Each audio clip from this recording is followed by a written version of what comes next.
코로나가 이제 거의 마스크도 벗게 되면서 거의 막바지에 온 것 같습니다. 그러면서 영화계가 다시 활기를 찾고 있어요. 코로나가 한참 활기를 칠 때에는 극장에 사람들이 갈 수가 없었기 때문에 영화계가 참 어려웠습니다. 그래서 개봉일을 늦추기도 하고 제작을 뒤로 미루는 경우도 있었습니다.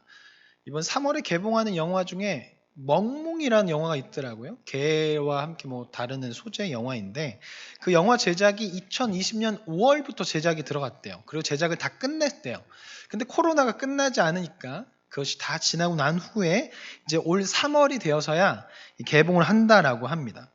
근데 그 개봉한 영화 중을 보면 단편 영화가 있고 장편 영화가 있어요. 시리즈물이 있죠. 그래서 어떤 영화는 그냥 한 편의 영화를 끝나는 영화도 있지만 어떤 영화는 계속적으로 이어져요. 1편이 끝나면 그것과 함께 2편, 2편과 1편의 내용을 다루는 3편, 1, 2, 3편을 다 다루는 4편 그렇게 계속 나아가는 시리즈 영화가 있는데 개인적으로 제가 좋아하는 영화 중에 분노의 질주라는 영화가 지금 9편까지 나와 있고 해리포터 시리즈는 끝난 걸로 알고 있습니다. 그리고 어린아이부터 어른까지 좋아하는 마블 시리즈가 있죠. 그 마블 시리즈를 보면 이게 다 이렇게 세계관이 합쳐져요. 1편에 나왔던 그런 사건과 그런 것들 다 합쳐서 2편에서도 그것을 다루고 또 2편에서 다뤘던 것을 3편에서 또 다루게 되죠. 그래서 1편에 있었던 그 사건이 2편에 영향을 주고 2편에 있었던 그 사건이 3편에 영향을 주면서 계속적으로 해결해 나갑니다. 오늘 왜 이런 이야기로 말씀을 시작하냐면 오늘 이 10번째 재앙을 다루게 되는데 10번째 재앙도 지금까지 있었던 모든 재앙의 총 종합편이에요. 그래서 이 10번째 재앙 사건을 통해서 무엇을 이야기하냐면 여호와 하나님은 모든 자연과 우주 만물의 창조주시고 생명과 죽음마저도 주관하신 분으로서 애굽 백성에게는 죽음으로 치시는 심판주가 되시고 이스라엘 백성에게는 생명을 주시는 구원의 주가 되심을 나타내심의 사건이 된다는 거죠. 첫 번째 사건부터 좀 다뤄보면 첫 번째 나일 강이 핏빛으로 바뀌게 됩니다. 그러면서 안에 있는 물고기가 다 죽게 되고 더 이상 물을 마실 수가 없어요. 좋은 물을 마실 수가 없게 되는 거죠. 그로 인해서 가축이 힘들어지고 아마 가축 안에 각종 질병이 들어왔을 거고 사람들도 좋은 물을 마시지 못하니까 질병이 그 안에 들어왔을 거예요. 그래서 첫 번째 사건으로 해서 사람들과 가축들은 전염병에 취약해졌을 거예요. 그리고 두 번째 재앙이 개구리떼예요. 개구리떼가 이 도시 안에 우리 사람들 사는 곳에 다 들어와요. 그리고 그 개구리떼가 죽어요. 그래서 그 시체를 쌓아놓게 될 때 어떻게 되죠? 부패하게 되면서 그곳에 각종 벌레와 파리떼가 모여들었을 거예요. 전염병에 더욱더 취약한 상태가 되었죠. 그래서 세 번째와 네 번째 재앙을 보면 이와 파리떼 재앙이에요. 이 좋지 못한 물과 개구리의 죽음으로 인해서 각종 벌레와 파리떼가 득실되게 된 것이죠. 이것을 통해서 더욱더 가축과 사람은 전염병과 각종 질병에 더욱더 노출될 수밖에 없는 상태가 된 것이죠. 그래서 다섯 번째 재앙의 짐승이 전염병으로 죽게 되고 여섯 번째 재앙은 더러워진 위생과 벌레로 인해 생기는 각종 그 악성 종기가 생겨나게 되는 거죠. 여기까지만 해도 그 나라의 전염병과 그 모든 것으로 인해서 많은 사람들이 고생할 수 있는 상황이 펼쳐졌어요. 그런데 일곱 번째와 여덟 번째 재앙이 무엇이죠? 우박과 메뚜기 재앙이에요.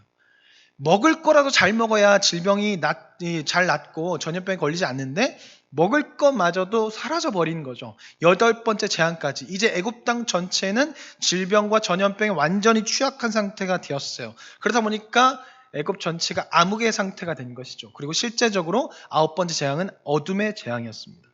그래서 이 모든 것은 애굽 사람들에게 있어서 어떤 것을 나타냈냐면 그들이 믿고 있는 신들의 죽음이고 신들의 심판이었습니다.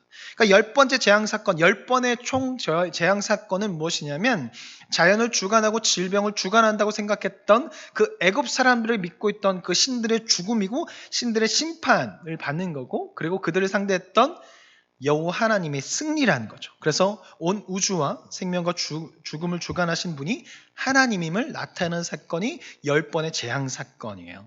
그러나 이 모든 재앙 사건이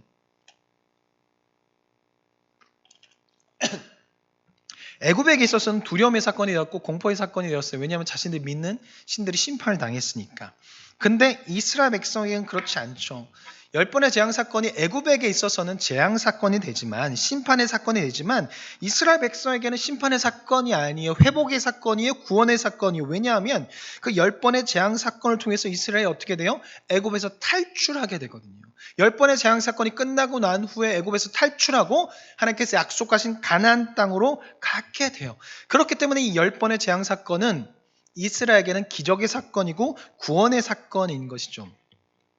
오늘날 우리에게도 마찬가지입니다.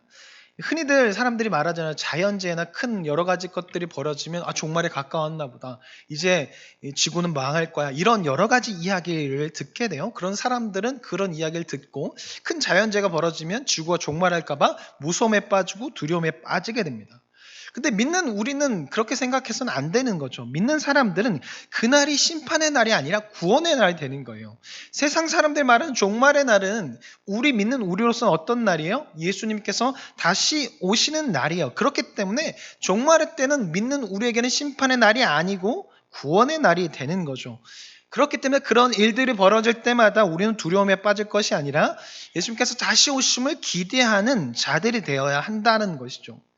그래서 우리는 종말의 사건, 종말의 때 어떤 일이 발생하고 어떤 상황이 펼쳐질 것에 대해서 궁금하는 것이 아니라 나는 지금 예수님과 동행하고 있는가? 나는 지금 말씀대로 살고 있는가? 나는 지금 소금과 빛처럼 살고 있는가? 그리고 그렇게 살아가는 것이 무엇인지 그것에 더 집중해야 하는 것이죠. 신천지나 이단 여러 가지 그런 사이비 단체에서 요한계시록을 가지고 많이 해석해요. 종말에 대해서. 그것을 통해서 무엇을 하냐면 두려워 떨게 하는 거죠. 믿는 사람들을 두려워 떨게 해놓게요. 그런데 우리는 그것에 관심을 가질 자가 아니라는 거죠. 두려움에 그 종말에 무슨 일이 벌어질지 계시록에서 나타난 그런 여러 가지 사건들을 기록한 것을 2000년에 기록한 것이 마치 오늘날 우리에 대해서 우리의 현대의 일에 대해서 기록한 것처럼 막 사람들 번역하고 해석하는데 그거에 관심을 갖는 것이 아니라 지금 나는 예수님과 동행하고 있는가? 지금 나는 예수님과 어떤 삶을 살아가고 있는가에 더 관심을 가져요. 왜냐하면 그날은요, 우리에게 있어서 종말의 날이 아니에요. 우리에게는 종말의 날이 없어요. 우리에게는 오로지 기쁨의 날과 구원의 날만 있는 것이죠. 그래서 이스라엘 백성이 10가지 재앙이 끝나고 난 후에 가나안 땅으로 출발해요. 그것처럼 우린 예수님께서 다시 오신다면, 수많은 사건이 끝나고 난 후에 예수님께서 다시 오신다면 우린 이제 어디로 출발해요? 영원한 천국으로 출발하게 되는 거죠. 그러니까 믿지 않는 자들처럼 심판의 날을 두려워하며 그날에 일어날 사건을 궁금해하며 살아가는 것이 아니라 영원한 천국에 들어갈 구원의 날을 기대하며 준비하는 우리가 되어야 할 것입니다. 29절의 말씀을 보면 애굽에 있는 모든 장자가 다 죽게 돼요. 그런데 지금까지 사건 10가지 재앙 사건을 총 통합해서 보면 장자만 죽었을까요? 각종 질병에 노출되고 여러 가지 모두가 죽을 수밖에 없는 상태가 돼요. 아마 장자뿐만 아니라 차남도 죽었을 거고 짐승들만 따지고 보면 가축들만 따지고 보면 우박재앙을 통해서 짐승이 다 죽었다고 말해요. 그러면 첫 번째 난 짐승만 죽은 것이 아니라 나머지 것도 다 죽음에 이른 상태가 되는 것이죠. 근데 문제는 무엇이냐면 이제 막 태어난 아이가 문제예요. 이제 막 태어난 아이, 그리고 1살 된 아이, 아주 초등학교 들어간 아이. 근데 장자예요. 그럼 어떻게 돼요? 죽어요. 이제 막 뱃속에서 태어났어요. 근데 장자야. 그럼 죽어요. 태어난 지 얼마 되지 않아요. 돌도 안 지나서 젖도 떼지 않았어요. 근데 장자야. 그럼 죽어요.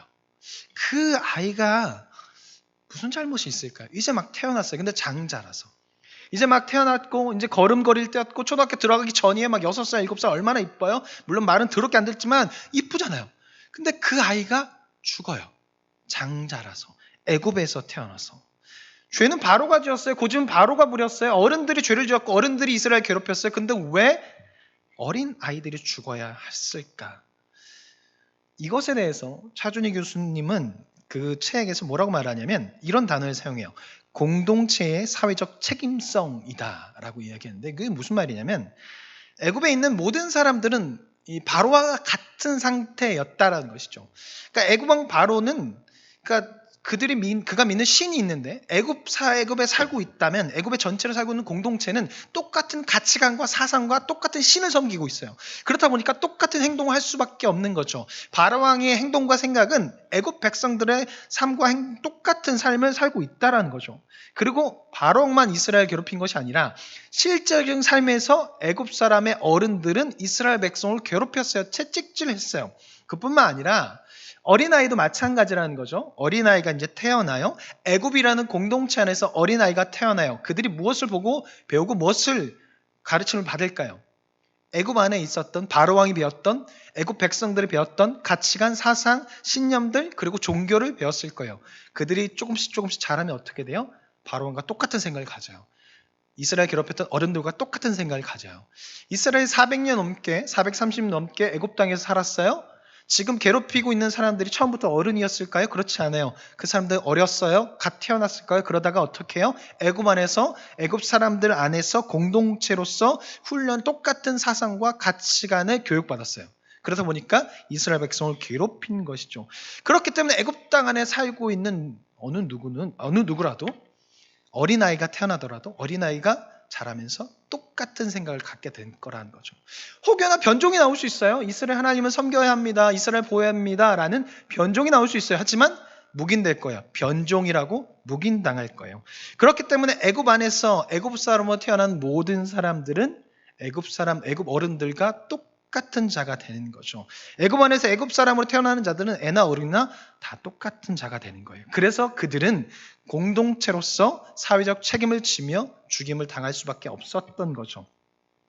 이와 비슷한 사건이 이스라엘 백성 안에서도 나타나요. 출애굽하고 난 후에 출애굽 1세대와 모세가 어떻게 돼요? 가나안 땅에 들어가지 못하고 결국 그 땅에서 죽게 돼요.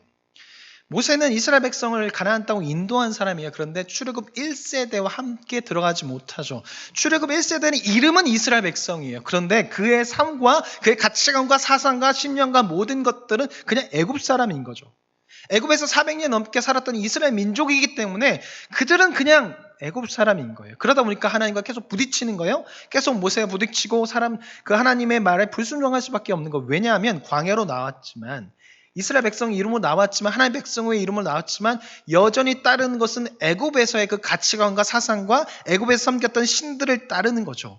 그러니까 하나님께서 애굽 땅에서 애굽 사람들과 애굽 사람들의 지도자인 바로를 심판하셨던 것처럼 광야에서 출애굽 1세대들과 그의 지도자인 모세를 심판하신 거예요. 왜냐하면 1세대들은 이스라엘 백성의 이름을 달고 있는 애굽 사람이기 때문이죠. 하지만 모세가 순종했기 때문에 모세는 들어가진 못했지만 가나안 땅을 보여주는 그는 긍휼을 베푸셨습니다. 그래서 우리의 행동이 참 중요해요. 애굽 사람의 모습을 우리가 버리지 못하면 우리의 자녀들도 그 모습을 버리지 못합니다. 우리가 믿음 없는 자의 모습을 버리지 못하면요, 우리의 자녀들도 믿음 없는 자의 모습을 버리지 못해요. 애굽 왕 바로와 어른들의 만행으로 이제 막 태어난 아이들이 죽은 것처럼 우리들이 저지른 만행, 하나님을 떠나는 삶, 하나님을 즐거워하지 않는 삶, 예배하지 않는 삶, 예배보다 다른 것을 더 좋아하는 삶, 예배하는 삶을 떠나 다른 것을 더 찾고 불평하는 삶을 살아간다면 우리 안에 있는 아동부, 유아부, 학생부는 영원히 죽어갈 것이고 그들도 우리처럼 살아갈 거예요. 우리 지금 여기 계신 어르신들이 자녀들에게 물려주지 않으려고 했던 것 가난이잖아요. 어떻게든 정말 내가 겪었던 잘 먹고 잘 살지 못한 것을 물려주지 않게 해서 부단히 노력해서 지금 저희 30대 40대가 정말 잘 살고 있어요. 근데 그것뿐만 아니라 물려주지 말아야 할 것은 무엇이냐면 하나님의 말씀을 잘 믿지 못하고 하나님께 잘 순종하지 못하는 것, 그 하나님 뜻대로 살지 못하는 것도 물려주지 말아야 돼요. 그것이 정말 신앙인으로서 중요한 것이죠. 교회는 공동체입니다. 가족도 공동체죠. 리더와 부모가 헛된 길을 간다면 그 밑에 있는 공동체와 구성원 그리고 아이들은 자연스레 헛된 길을 가요. 부모가 보는 것 아이들 볼 수밖에 없어요. 부모가 좋아하는 것 아이들도 좋아할 수밖에 없는 거죠. 그럼 부모가 하나님 말고 다른 것을 더 좋아한다면, 더 본다면 아이들 똑같은 거죠. 그런데 부모의 잣대를 자녀에겐 더 심하게 제시하죠. 나는 괜찮아. 난 어른이니까. 하지만 너희는 안 돼. 너희 악이니까. 부모가 보는 것을 자녀들 똑같이 하고 있어요. 부모가 성경을 더 자주 본다면, 가요보다 찬송을 더 많이 틀고 듣는다면 아이들도 자연스레 그것을 따라가요. 전에 제가 오늘 안 나오셨는데 박복수 권사님이 은혜를 그렇게 틀었는데요. 근데 그 손자들이 은혜를 그렇게 좋아한대요. 그리고 교회를 생전 나오지 않으셨던 그 남편분도 어느 날 권사님 옆에 누우셔서 이 노래 너무 좋은 것 같지 않아? 하면서 그 은혜를 자는데 계속 틀고 주무셨다라고 하더라고요. 그러니까 집에서 은혜를 트니까 아이들도 은혜를 듣는 거예요. 교회를 생전 나오지 않으신 지금도 나오지 않지만 은혜라는 찬양이 너무너무 좋다라는 거예요. 왜? 그것을 계속 들으니까. 우리가 보고 듣는 것을 아이들에게 영향력이 분명히 간다는 것을 기억해야 합니다. 제가 어린이 사역하고 학생 사역하면서 위로를 받을 때도 있고 도전을 받을 때도 있어요. 그걸 반대로 실망할 때도 있는데 그것은 다 어른들의 행동 때문입니다. 도전을 받을 때는 아이들이 어른들보다 저보다 더 나은 신앙생활을 할 때예요.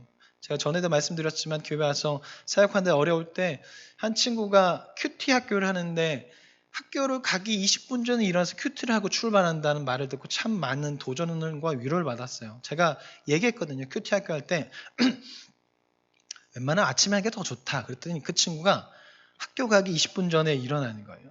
여러분 5분 먼저 일어나는 것도 힘들거든요. 근데 큐티 하려고 20분 먼저 일어난대요. 그 얘기를 제가 듣고 참 큰 위로와 도전을 받았어요. 근데 최근에 또 도전받은 사건이 있는데 그 금요일마다 두 꼬마 아이가 나와요. 이제 반주하신 선생님의 아이들도 나오는데 그 아이 말고 권사님의 딸과 손자가 나와요. 그 모습을 보고 저의 옛날 모습이 좀 생각나더라고요. 나도 어렸을 때 아버지, 엄마 따라서 다 따라다녔거든요. 구국대성, 요즘에 하지도 않는 나라를 위한 기도 구국대성의 춘계 부흥회, 추계 부흥회, 여름 수련회 다 따라다녔거든요. 그래서 엄마 무릎 펴고 그렇게 따라다녔는데 그것을 보는 것 같아요. 그래서 그 두 아이를 보면서 참 많은 도전과 위로를 받아요.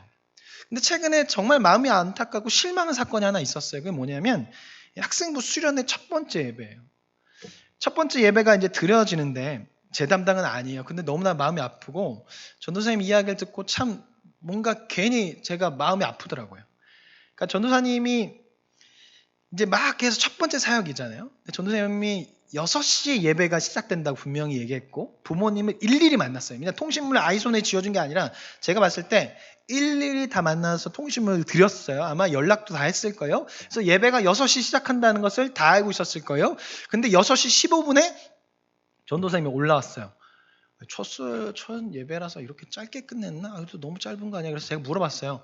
전도사님 왜 이렇게 빨리 끝났어요? 그랬더니 아직 예배를 시작을 못했어요. 왜요? 아이들이 아직 아무도 안 왔어요. 6시 15분이 됐는데 아이들이 아무도 안 왔대요. 왜요?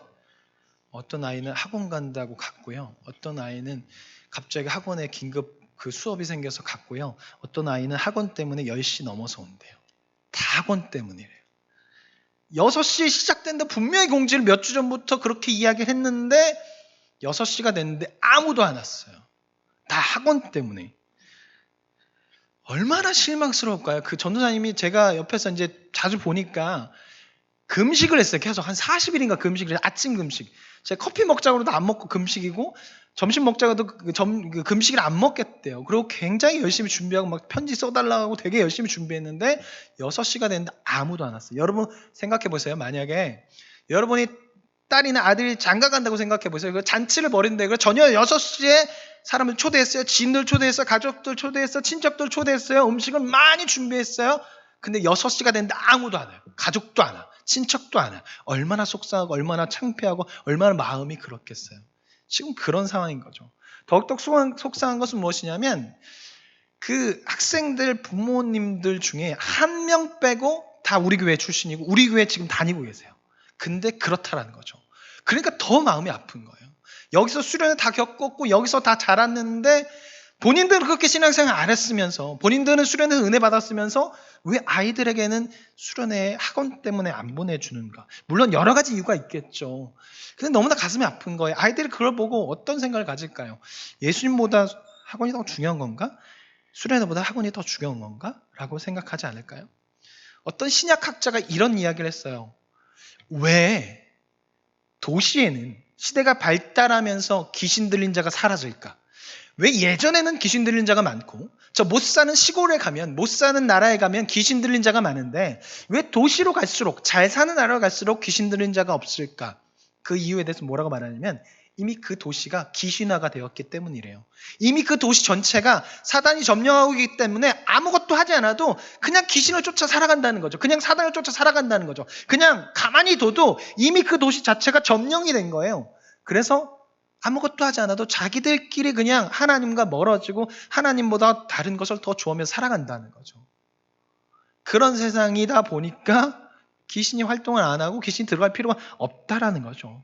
어쩌면 어른들의 이런 모습이 아이들에게 영향이 미쳐서 나중 되면 그 아이들이 과연 예수님보다 예수님이 다른 것보다 예수님이 더 중요하다고 생각할까요? 그렇지 않을 거라고 생각합니다. 애굽에 있는 모든 아이들은 어른들이 죽이는 거예요. 우리의 신앙, 우리 아이들을 우리의 신앙으로, 우리의 잘못으로 죽이는 일이 없어야 하겠죠. 속으로 그렇게 생각할 수 있을 거예요. 나는 그거에 해당되지 않는데 왜 지금 나한테 이런 얘기. 여기 해당되는 분 아무도 안 계세요. 기도해달라는 얘기인 것입니다. 우리는 하나니까. 그리고 여기 그런 분 계시는데 이런 얘기는 얼마나 기분 나쁘겠어요. 그러니까 그런 분들 안 계실 때 얘기를 하는 거고 기도를 해달라는 것입니다. 그리고 앞으로 그런 일이 있을 때 기도하면서 그렇지 않는 방향으로 아이들 양육했으면 좋겠다는 말씀에 좋겠다는 생각이 이런 말씀을 드리는 것입니다. 왜냐하면 우리는 하나의 교회예요.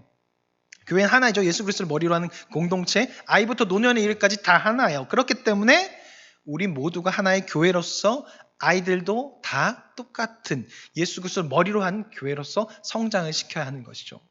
애굽 사람들이 바로왕의 생각과 그 어른들의 생각으로 그 다음 세대도 똑같은 생각을 가지고 이스라엘 백성을 괴롭힌 것처럼 우리는 그와 반대로 예수님을 머리로 하는 그 공동체로서 어린 아이들에게 좋은 신앙생활을 물려받아야 돼요.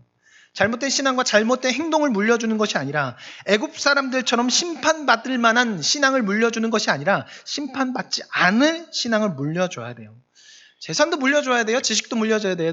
그런데 바른 신앙도 물려주는 우리 남부교회가 되었으면 좋겠습니다. 마지막으로 31절에 보면 이제 애굽의 첫 번째 난 것이 다 죽게 된 후에 바로왕이 빨리 가라고 그래요. 야, 소도 다 끌고 와. 빨리 그냥 나가버려 라고 그렇게 이야기해요. 그리고 나가면서 축복을 빌어달라고 말해요. 그러니까 이제 재앙 그만 멈춰달라는 거죠. 그리고 난 후에 애굽 백성들도 이스라엘 바로왕과 똑같은 생각을 가져요. 빨리 나가라고. 그래서 33절에 보면 재촉하면서 속히 떠나라고 말하고 35절에 애굽 사람의 은근패물 받아서 나가고 36절에 드디어 다 받고 떠나게 됩니다. 드디어 출애굽하죠. 근데 그 여정에 참 많은 일들이 있었어요. 10번의 재앙 가운데 그 초창기 어떤 일이 있었죠? 이스라엘 백성이 모세와 아론을 죽이려고 했어요. 그리고 그 전에 하나님께서 모세를 불렀을 때 계속 설득하죠. 안 간다고. 가라고. 내가 보호한다고. 아이 나는 자격 없다고. 아이 내가 널 부른다고 하면서 계속 좀 해요. 그래서 가니까 어떻게 돼요? 모세가 죽을 뻔하죠. 하나님께서 모세를 훈련시켜요. 왜냐하면 이스라엘 백성이 지도자가 되어야 하니까. 수많은 일들과 수많은 여정과 가정과 어려움이 있었지만 하나님께서 인도하셨기 때문에 출애굽이 가능했어요. 그러니까 출애굽의 여정은 시작부터 끝까지 이스라엘 백성이 한 것이 하나도 없어요. 다 하나님께서 하신 거죠. 바로왕의 마음을 돌린 것도 하나님께서 하신 것입니다. 그러니까 출애굽의 모든 것은 하나님의 신실하심 때문이고 그 신실하신 하나님께서 하셨던 그 약속의 성취 때문입니다. 출애굽기 3장에서 하나님께서 약속하신 그 약속의 말씀이 이루어진 것이고 그 전에 아브라함에게 하셨던 그 하나님의 약속이 지금 이루어지고 있는 거예요. 그리고 그 약속이 3,000년이 지난 수천 년이 지난 지금 우리가 살고 있는 이 시대도 역시나 해당됩니다. 하나님의 신실한 약속은 지금도 여전히 우리에게 유효한 것이죠. 그래서 그 말씀 안에 살아갈 때 우리는 복된 삶을 살아갈 수 있어요. 하나님 영원하세요. 변치 않으세요. 그렇기 때문에 수만 년이 지나고 수천만 년이 지나도 하나님 변치 않으십니다. 우리 향하신 약속이 변치 않아요. 그렇기 때문에 우리는 우리의 삶을 주님께 맡겨야 하는 것이죠. 세상은 변하고 사람도 변하고 나도 변하지만 하나님 변치 않으시기에 우리의 삶을 주님께 맡겨드려야 하는 것이죠. 하나님의 약속을 믿고 경험한 사람, 약속의 성취를 맛본 사람들은 다 출애굽했습니다. 하나님의 백성으로. 이스라엘 백성뿐만 아니라 수많은 잡족들, 수많은 민족들도 함께 출애굽한 것이죠. 왜냐하면 그들은 하나님의 일하심을 맛보았고 약속의 성취를 맛보았기 때문입니다. 하나님 변치 않으세요. 문제는 우리가 변하는 거죠. 우리의 감정이 변하고 상황이 변하고 우리가 하나님을 대하는 태도가 변합니다. 그렇게 모든 문제는 인간에게 있는 것이지 하나님께 있지 않습니다. 그렇게 우리가 할 것은 무엇이냐면 날마다 바뀌는 상황과 날마다 바뀌는 나를 보는 것이 아니라 바뀌지 않으시는 하나님을 바라보며 하나님께 나아가는 것이죠. 그때 우리는 복된 삶을 살아갈 수가 있습니다. 변치 않으신 하나님을 바라보며 하나님께 나아가십시오. 그리고 그것을 할 수 있는 방법이 무엇이냐면 이스라엘 백성이 오늘 말씀에 보면 애굽에서 속히 나가요. 전쟁의 승리에 전리품을 얻고 나가는데 그들이 속히 나가요. 마치 전쟁을 막 이제 시작하는 것처럼 속히 나가요. 왜냐하면 바로왕이 마음이 변할 수 있거든요. 9번의 재앙까지도 계속 변덕거렸잖아요. 그런데 10번의 재앙이 변덕거리지 않을까요? 지금 당장 장자가 죽었고 장례를 치료하기 때문에 지금 그냥 보내줬지만 다시 변할 수 있어요. 그리고 실제로 변했죠. 그래서 홍해까지 쫓아오고 하나님 은혜로 홍해를 건너서 완전히 출애굽할 수 있게 됩니다. 우리 신앙도 이와 같다라는 거예요. 은혜를 입었을 때 우리가 해야 할 것은 무엇이냐면 최대한 죄로부터 멀리 떨어져야 한다는 것이죠. 은혜를 입었을 때 하나님과 멀어지게 하는 것들과 최대한 멀리 떨어져야 한다는 거예요. 다시 가져다 놓고 다시 그것을 할 수 있을지언정 지금 당장 그것을 치워버리고 그것과 멀리 떨어져야 한다는 것이죠. 다시는 조우하지 않을 생각으로. 그래서 그 자리에 하나님을 대신할 수 있도록, 예수님을 대신할 수 있도록 그것과 멀리 떨어져야 돼요. 그렇지 않으면 우리는 다시 바로처럼 마음이 강팍해져서 하나님 멀리하고 죄를 가까이 할 수 있습니다. 이스라엘은 급박하게 애굽으로부터 남아서 홍해를 건너는 은혜 가운데 들어갔지만 홍해를 건너고 난 후에 광야에서 살면 어때요? 마치 애굽에서의 바로의 모습을 보는 것 같아요. 은혜를 경험한 이스라엘은 하나님 뜻대로 살아가는 것처럼 보이지만 금세 불평을 하며 자신들의 입장을 계속 번복해요. 계속 불평하고 계속 애굽으로 돌아가겠다고 말하잖아요. 나는 하나님의 백성입니다 말했다가 다시 번복해요. 나는 애굽 백성입니다. 애굽으로 돌아가게 해주십시오. 왜 애굽에서 나를 내보냈습니까? 여기서 죽이려고 합니까? 계속 번복해요. 출애굽 전에는 바로가 번복하는 사람이었다면 출애굽 후에는 이스라엘 백성들이 번복하는 사람이 되었어요. 우리가 은혜로 받았을 때 죄로부터 최대한 멀리 떨어지지 않으면 우리는 바로처럼 그리고 광야에서 이스라엘처럼 번복하는 사람이 될 것입니다. 우리가 죄를 지었을 때 속히 회개하고 주를 찾지 않으면 우린 바로처럼 광야에서의 이스라엘처럼 번복하는 자가 될 거예요. 우린 여전히 바로의 모습을 가지고 있어요. 그것을 기억해야 돼요. 나는 모세가 아니라 바로와 같은 자가 될 수 있는 사람이라는 것을 날마다 기억하며 주님께 나와 회개하며 하나님으로부터 멀어지게 하는 것들을 치워버리며 하나님을 찾는 우리가 되었으면 좋겠습니다. 같이 찬양하고 좀 기도하겠습니다.